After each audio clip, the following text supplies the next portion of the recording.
Alright, I'm gonna start out with giving this parts a little clean. Get rid of all the junk that's in here.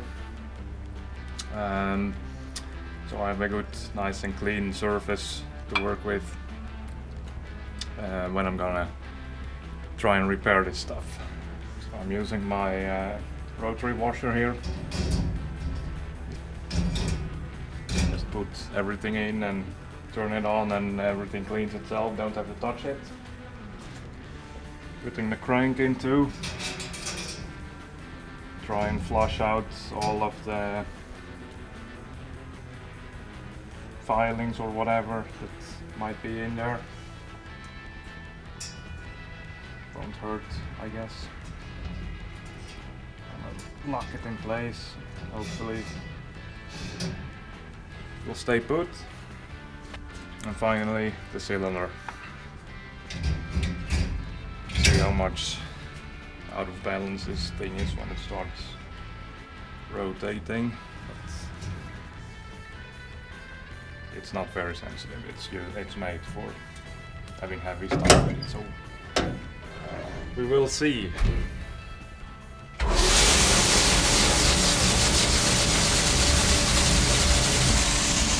So far so good. It's not jumping all over the place, just a little bit.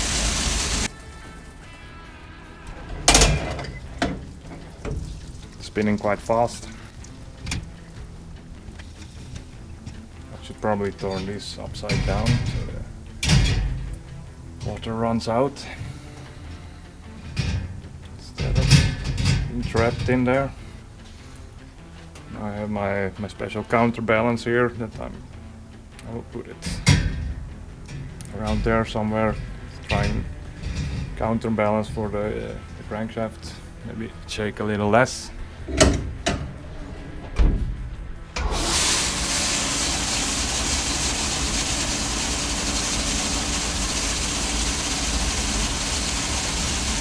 It's much better. So now it's standing completely still.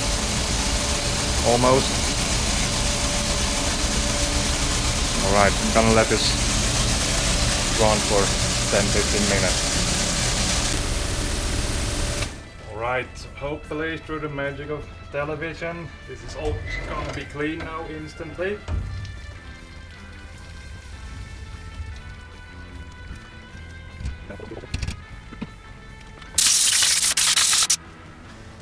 It's a lot cleaner than before, at least. That's good.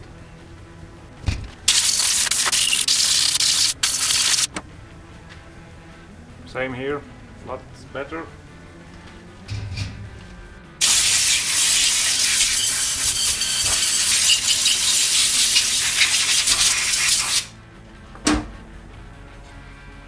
Clean.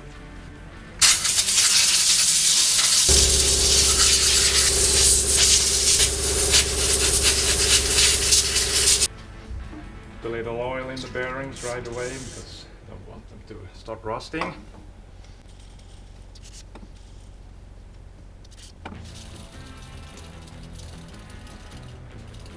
Sound like crap.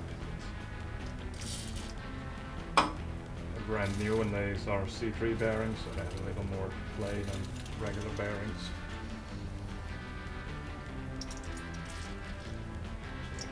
I guess that explains the noise.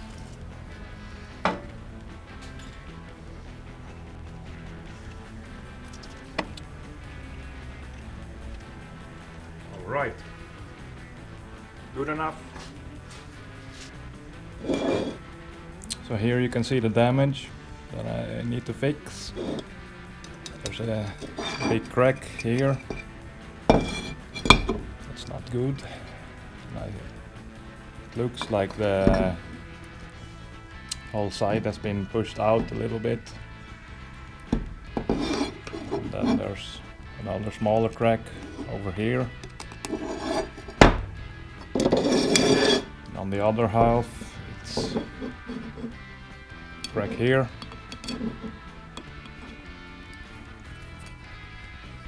And the other side looks better, but don't don't think this needs anything, just a little shaving.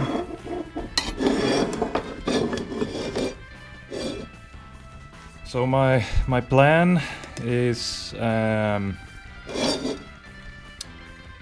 going to put some jb-weld in there and see if I can get it sealed again. And same everywhere. I will rough up the surfaces a little bit so the jb-weld really sticks. I don't want it coming off.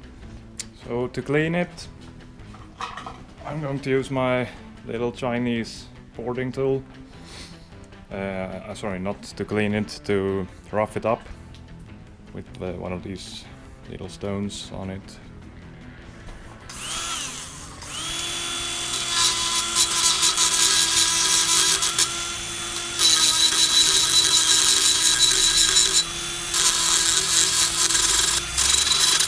Need a smaller one.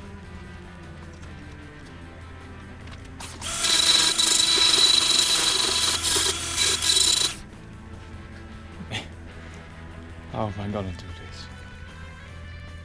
I've got you clamped onto the camera's clamped onto the vise, so hang on.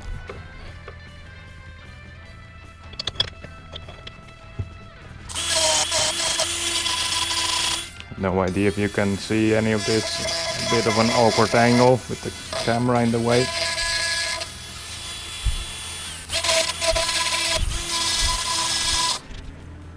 Looks like that on the outside now.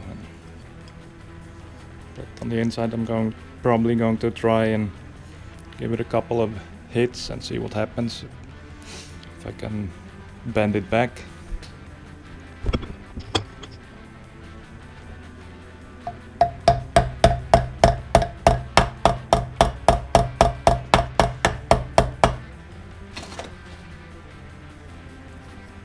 That went a lot better than expected.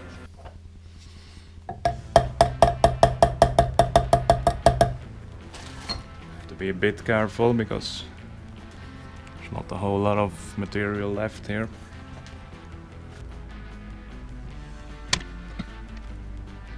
I like to use a match for mixing.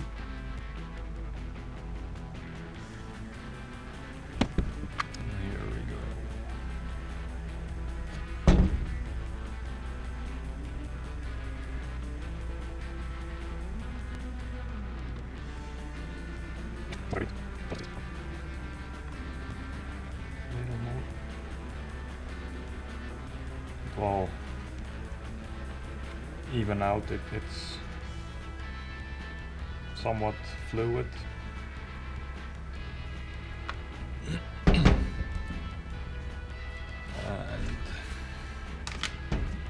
prepared a little mold, if you can call it that. Piece of plastic from a plastic cookie jar. So the jb-weld doesn't stick to this very well. So I'm going to clamp this onto here.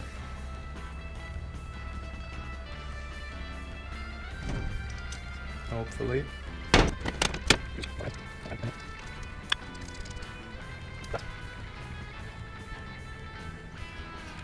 There we go.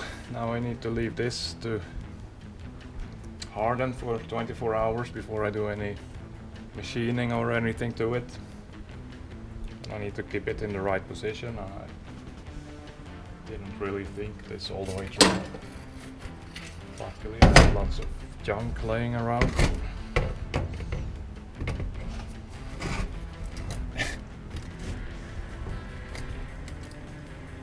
There we go.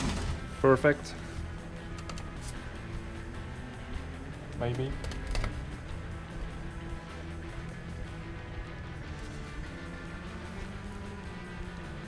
Alright, that's the first one. I did the other one off camera. You can see there I filled it with jb-weld and it should be airtight later. So these two they have to harden now for 24 hours before I do anything with them. So meanwhile I have this little project to work on. I need to turn this sleeve into something that looks like this one, except without the broken stuff. So yeah, that's it for today. Thanks for watching and see you later.